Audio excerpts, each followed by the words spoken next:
media has misrepresented what he said multiple times. Okay.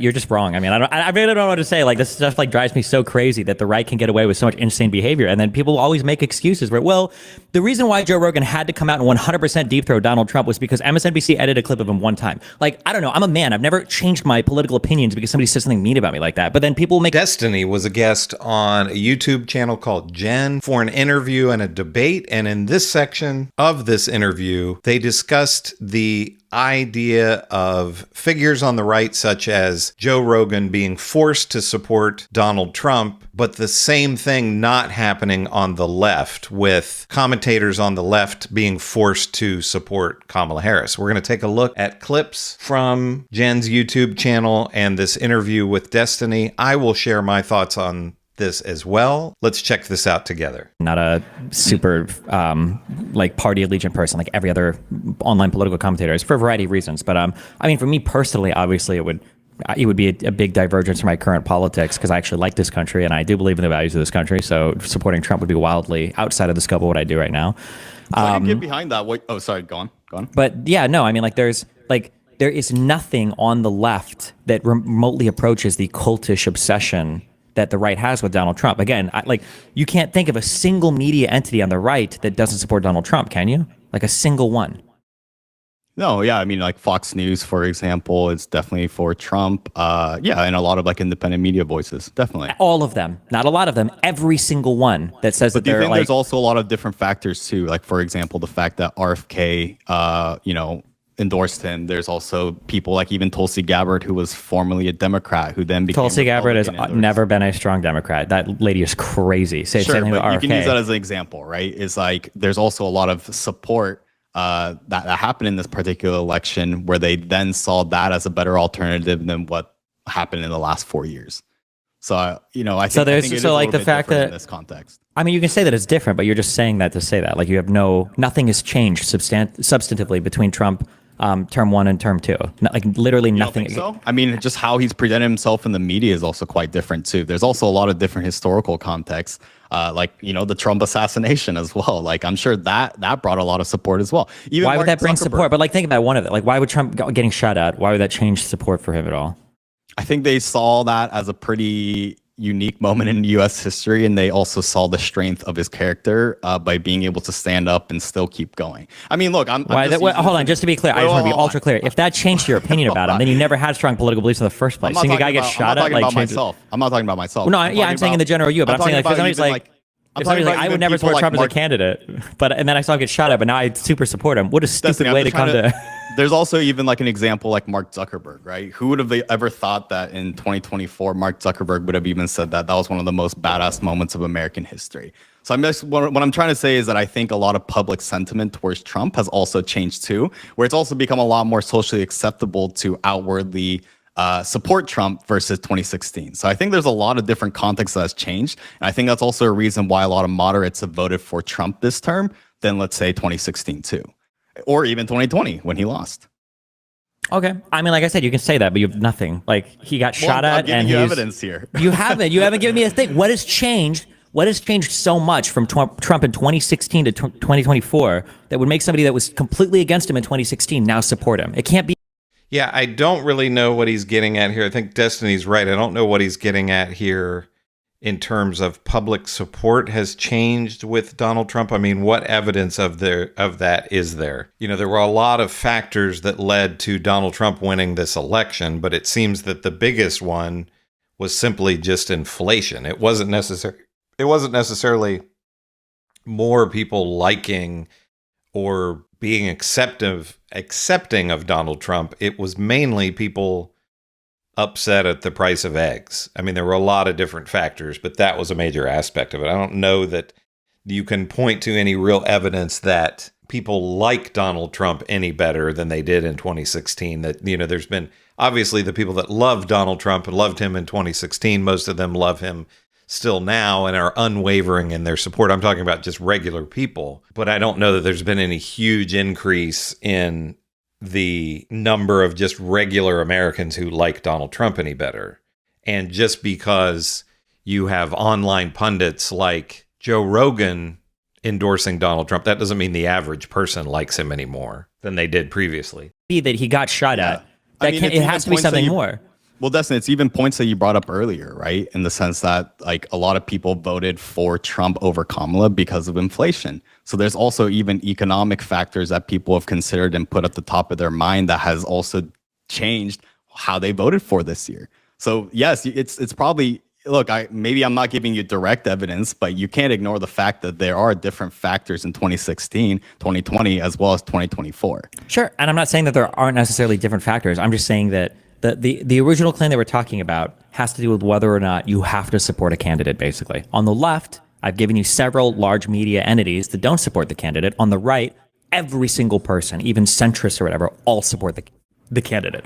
And to just say, well, I think that every single person has a really good reason for why all of them have to support the candidate, even when I've given you examples of people who didn't support the candidate and then got relentlessly bullied until they did, like Joe Rogan and like Kyle Rittenhouse, but you write all of it off. So I mean, like, I don't think there's any way or anything I can demonstrate. Like, nothing is more clear than the Rittenhouse example of like what happens if you try not to support Trump. You'll be destroyed by or the Fox News Dominion lawsuit. There's nothing more clear than that. I agree with you in the sense that Kyle Rittenhouse was effectively bullied into like supporting Trump. But do you think that's the case for Joe Rogan? Yes. How so? I think Joe Rogan came out and he was like, I really like this RFK dude. I'm not sure. Like, maybe I would support him. He said it was a pretty tepid, lukewarm statement. And he got so much pushback from his audience who are all like Trump sycophants. Even other people in the mainstream media on the right were like, hey, I don't know if it's so good that you guys are all attacking Rogan like this. And then Rogan came out and basically made a statement saying, like, oh, no, guys, don't worry. I'm not saying I endorse RFK for president, guys, don't worry. Like, he had to come back and eat his words because he was getting... Some of this, I don't know that I agree with Destiny here about Joe Rogan. And I don't watch Joe Rogan all day long, so Destiny probably, knows more about what's going on with Joe Rogan. But this is a guy in Joe Rogan who has a massive platform. He's making hundreds of millions of dollars, has the most popular podcast. Could people really bully him into supporting Donald Trump? I think it's more just he'd probably looking at the numbers that most of the people who listen to his show are Trump supporters. And so he went with that to make more money. Now, I'm sure people that love Joe Rogan would say, no, he's independent and he makes his own decisions and everything. I mean, he's doing this show for money. And he probably saw the writing on the wall or the dollar signs on the wall that this is going to be good for him financially. So I don't know that he could really be bullied into this. And also, you have the other side in Kamala Harris that Joe Rogan is somebody who's been very outspoken with his anti-trans views, and the Democrats are more pro-trans, and Kamala Harris would have been more pro-trans than what Donald Trump is. So that probably plays into it, as well as just other beliefs that Joe Rogan has that don't line up with Kamala Harris's platform. People want to, again, act like Joe Rogan's this very independent guy, but he's hanging out with Elon Musk and a bunch of other right-wingers. So who you're hanging out with has some influence on you. And it maybe wasn't even some sinister thing, but it's just he's around all these right-wing guys. And again, Elon Musk, a very anti-trans guy, so I'm sure he was saying, well, you can't support Kamala Harris. You've got to support Trump. I think it's as simple as that. And you look at online figures like Megyn Kelly, again, to get back to the idea of them just looking at where their bread is buttered. I mean, Megyn Kelly does videos about Trump every day, just sucking up to Trump. She has obviously figured out that that's what she needs to do in order to make money. And it seems to be working out for her. In terms of, I also think there is just a difference in ideology. Obviously the MAGA people, it's a cult. And I think people on the right are just more predisposed to fall in line behind a leader. There's a really famous old line by Will Rogers who said, I'm not a member of any organized political party. I'm a Democrat. And there's a lot of truth to that, where the Democrats and people on the left seem to be a little bit more fractured, and people on the right are more willing to fall in line, accept a leader. It may just be basic human nature and psychology. Right-wingers and left-wingers are maybe just wired differently. So much over-the-top response about it. Like, it was insane. Yeah, because and then there's also, what happened with MSNBC, right? When they edited him out to make it seem like he's supporting Kamala. So he's probably also overly sensitive to things getting misrepresented. Just None because of he that was has kinda any like bearing on what I just said. I'm saying that on the right, no, you no. have What to I'm support saying is Trump. I'm that- not talking about MSNBC or CNN editing or anything. I'm saying that on What the I'm right, trying to none of do that is- made him support Trump. He has Destiny, to what I'm trying to support do Trump. is provide context in the sense that there's probably that thought process too. That's why it's probably overly simplistic to just say that he just got bullied into it when, media has misrepresented what he said multiple times. Okay.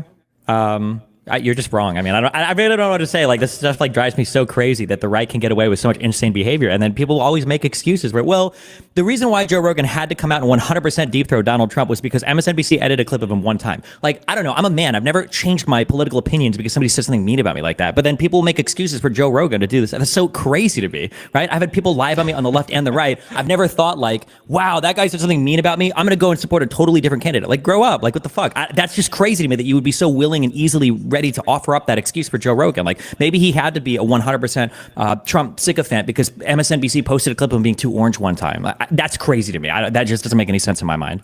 But So what do you think? Is Destiny correct here? Was Joe Rogan bullied into supporting Donald Trump, platforming Donald Trump, endorsing Donald Trump? Or is it just kind of a combination of Joe Rogan saw that this was the best way to go in terms of just making more money for himself, and also maybe Joe Rogan is just a right-winger now. He's not this independent voice that the people who are big fans of him really think that he is. Again, I find it a little bit hard to believe that he was really bullied into this just by the media and his audience. That doesn't make a lot of sense to me. But let me know what you think about what Destiny had to say here about Joe Rogan and his support of Donald Trump now. Do you think that Joe Rogan will just be kissing up to Donald Trump regularly now and talking about all the great things that he's doing? I'm sure. I mean, we know right-wing media is going to be doing this every day, but do you think that there will be any minds that are changed to previously people online who did not support Donald Trump, but who will throughout these next 4 years? Let me know what you think in the comments. Make sure to give me a like and subscribe. I love to read your comments, and your likes and subscribes help me to grow my channel. So if you like this content and want to see more of it, please subscribe. This is Chris on Culture, and I will see you in the next video.